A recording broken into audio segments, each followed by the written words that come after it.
छगन भुजबळांच्या दालनात आज ओबीसी उपसमितीची बैठक. ओबीसी मंत्रालय योजनांसंदर्भात बैठकीत चर्चा होणार. तर हैदराबाद गॅझेट अंमलबजावणी विरोधात ओबीसी संघटना आक्रमक.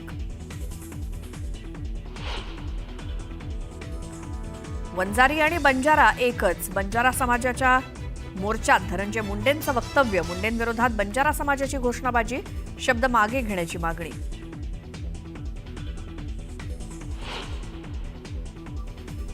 राज्य सरकारनं काढलेल्या हैदराबाद गॅझेट जीआर विरोधात मुंबई हायकोर्टात याचिका दाखल. याचिकेवर 25 सप्टेंबरला सुनावणी.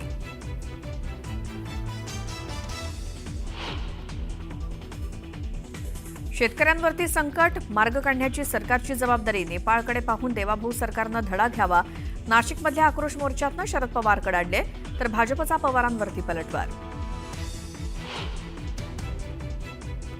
मोहित कंबोज यांना शासनानं 30 एसआरए प्रकल्प दिल्याचा मुंबई काँग्रेस अध्यक्षा वर्षा गायकवाड यांचा आरोप. तर अधिकृत माहिती द्या अन्यथा राजकारणातून निवृत्त व्हा. मोहित कंबोज यांचं खुलं आव्हान.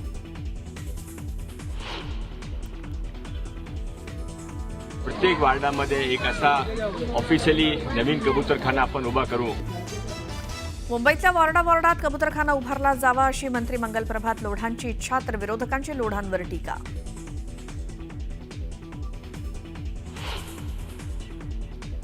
बीड जिल्ह्याला मुसळधार पावसानं झोडपला. आष्टीतील कडा परिसरातील पूरग्रस्तांची हेलिकॉप्टरनं सुटका. तर आज शाळा महाविद्यालयांना सुट्टी.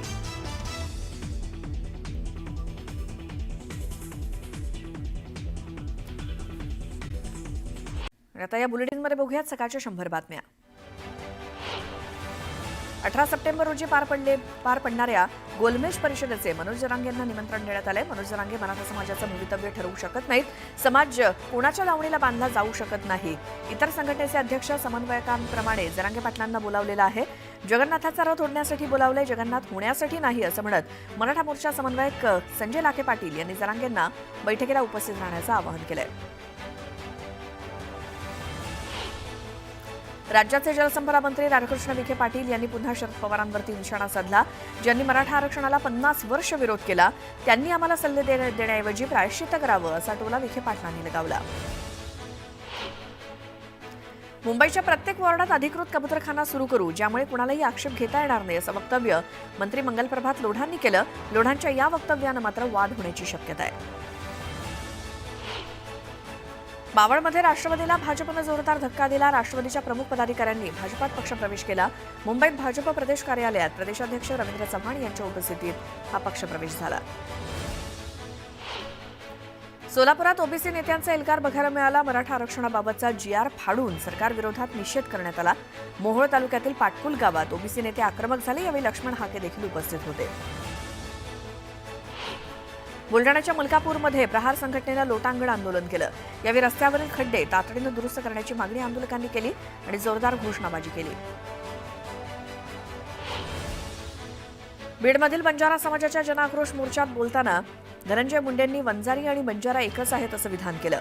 यावरून बंजारा समाज आक्रमक झालाय. वंजारी बंजारा एकच नाहीत. या अगोदर तुम्ही आमच्या ताटातले 2.5% आरक्षण घेतलंय अशा भावना व्यक्त करत धनंजय मुंडेंविरोधात बीडमध्ये जोरदार घोषणाबाजी करण्यात आली. अनुसूचित जमातींमध्ये इतर जातींचा समावेश करू नये या मागणीसाठी आदिवासी समाज आक्रमक झालाय. वाशिमच्या मंगळुरूपीर तहसील कार्यालयावरती मोर्चा काढत इतर कोणत्याही जातीला अनुसूचित जमातीचा दर्जा देऊ नये या मागणीचं निवेदन देण्यात आलं. गेल्या वर्षी नांदेड शहरात झालेल्या पुरामुळे बाधित कुटुंबियांना अद्याप आर्थिक मदत मिळालेली नाही. दरम्यान पूरग्रस्तांना तातडीनं आर्थिक मदत देण्याच्या मागणीसाठी वंचितकडनं जिल्हाधिकारी कार्यालयासमोर उपोषण सुरू करण्यात आलंय. आदिवासी समाजाच्या विविध प्रलंबित मागण्यांसाठी शहापूर श्रमजीवी संघटनेनं 4 शासकीय कार्यालयांवरती धडक मोर्चा काढला. आदिवासी बांधवांना मूलभूत सुविधा मिळत नसल्यामुळे त्यांनी अधिकाऱ्यांना घेराव घातला. नागपूरच्या संविधान चौकातनं जाणारा रस्ता उड्डाणपुलाच्या कामामुळे गेल्या 3 वर्षांपासून बंद आहे. त्यामुळे वाहनधारकांना नाहक त्रास सहन करावा लागतोय. त्यामुळे तातडीनं रस्ता सुरू करण्याची मागणी करण्यात आली आहे.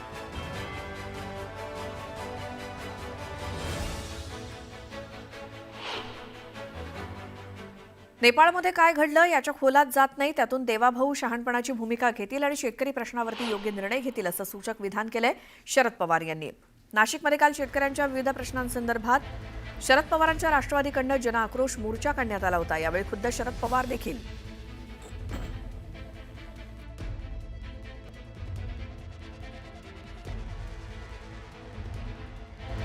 शरद पवार देखील या मोर्चात सहभागी झाले होते आणि शेतकऱ्यांच्या प्रश्नांकडे सरकारचं दुर्लक्ष झाल्याचं म्हणत शरद पवारांनी सत्ताधाऱ्यांवरती जोरदार हल्लाबोल केला. त्यासोबत शेतकऱ्यांच्या प्रश्नांसंदर्भात लवकरात लवकर निर्णय न झाल्यास आंदोलन अधिक तीव्र होईल असा देखील इशारा पवारांनी दिला.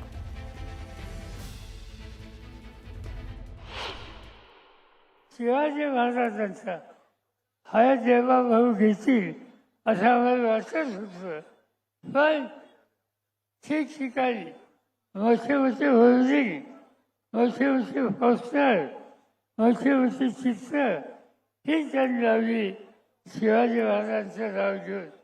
पण त्या बळीराजाच्यासाठी जिंकून बघायला तयार नाही. आणि असंच चित्र असेल तर आपल्याला निकाल घ्यावा लागेल. देवा भाऊंना माझी विनंती आहे, आजूबाजूला बघा हिंदुस्थानच्या काय घडतंय ते. नेपाळमध्ये गेल्या 8 दिवसात काय घडले. राज्यकर्ते गेले, एक भगिनी आली, तिच्या हातात राज्य दिलं गेलं. आणखीन काय झालं मी त्याच्या खोलात जाऊ इच्छित नाही.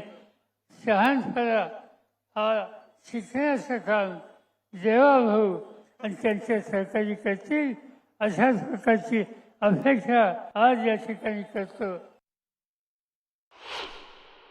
तर विरोधक आहे, त्यांचं कामच आहे. आता त्यांना काम दुसरं राहिलेलं नाही, त्यामुळे मोर्चा काढा, आपण इतक्या वर्षामध्ये तर काही केलं नाही पण आता ते करा, असं त्यांचं म्हणण्याचं कामच आहे. मला असं वाटतं ते असताना स्वतः कधी कर्जमाफीचा विषय त्यांनी हाती घेतला नाही, शेतकऱ्यांना काही दिलं नाही, गरीब कल्याणाच्या एवढ्या योजना चाललेल्या आहेत त्यातली एक योजनासुद्धा दिली नाही. पण आता शेवटी बिचारे ते हतबल आहेत, त्यांना आता निवडणुका समोर दिसत आहेत, काही ना काही अस्तित्व त्यांना टिकवायचं आहे स्वतःचं. त्यामुळे मला असं वाटतं ते मोर्चे वगैरे काढतील.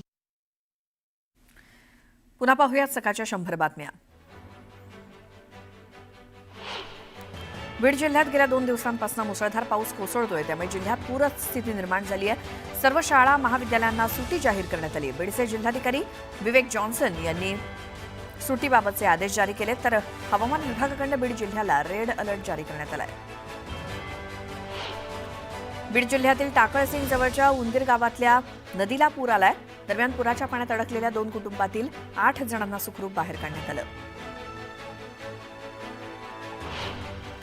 बीडच्या परळी तालुक्यातील हिवरा गोवर्धन गावातल्या गुणवारा नदीला आलेल्या पुरातून विद्युत खांब वाहून गेले. विद्युत खांब वाहून जातानाचा व्हिडिओ एका व्यक्तीनं आपल्या मोबाईलमध्ये कैद केलाय. लातूर जिल्ह्याच्या शिरूर, अनंतपाळ, देवणी, उदगीर आणि जळकोट या तालुक्यात अतिवृष्टी झाली.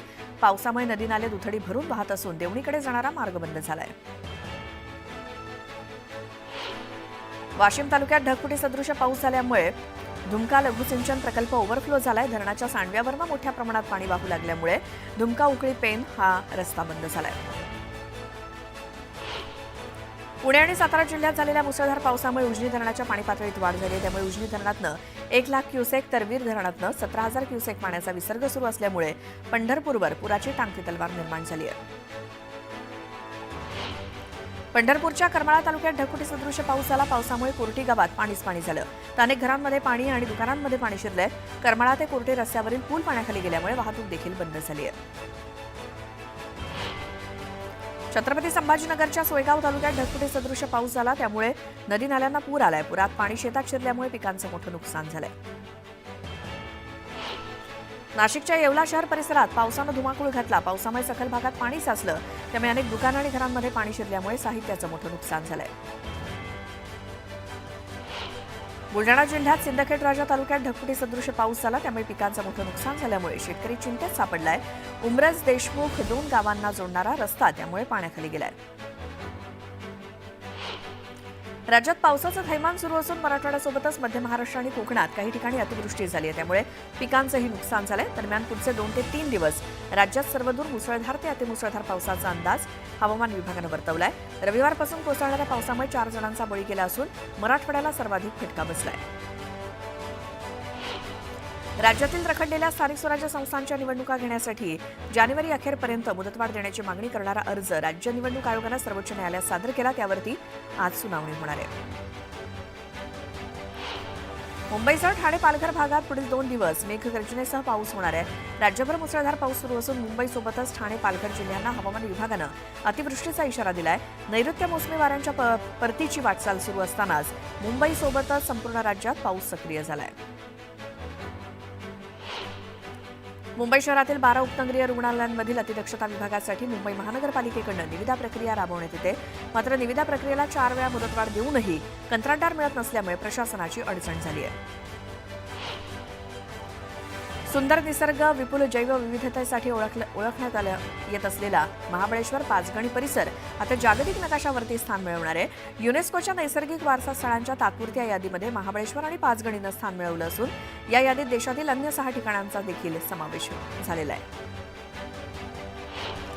इलेक्ट्रिक वाहनांच्या वाढत्या लोकप्रियतेत राज्यातील ई बाईक आणि ई स्कूटरनं आघाडी घेतली आहे. 2021 पासून आतापर्यंत नोंदवलेल्या 7.72 लाख इलेक्ट्रिक वाहनांपैकी 6.36 लाख वाहनं ही दुचाकी असून त्याचा एकूण वाटा 80% अधिक आहे. चार्जिंग स्टेशनची उपलब्धता, बॅटरी स्वॅपिंग सुविधा आणि सबसिडीमुळे नागरिक कारपेक्षा दुचाकीकडे जास्त आकर्षित होत आहे.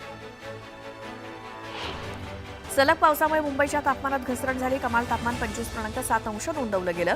सरासरीच्या तुलनेत ते 5.1 अंशांनी घसरलंय. ते गेल्या 3 वर्षातील चालू महिन्यातील 15 सप्टेंबर हा सर्वाधिक थंड दिवस असून 56 वर्षातील म्हणजे 1969 पासूनचा तिसरा थंड दिवस आहे.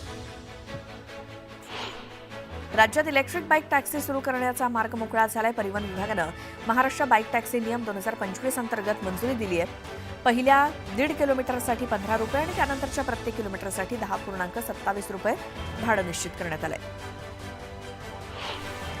कफपरेड ते आरे भुयारी मेट्रो 3 मार्गिकेचा शेवटचा टप्पा देखील लवकरच प्रवाशांच्या सेवेत दाखल होणार असून या महिना अखेरपर्यंत तो सुरू होण्याची चिन्ह आहे. त्या पार्श्वभूमीवर मेट्रोच्या सेवा कालावधीत वाढ करण्याचा निर्णय MMRCनं घेतला. त्यानुसार आता सकाळी 5:55 पहिली गाडी सुटेल.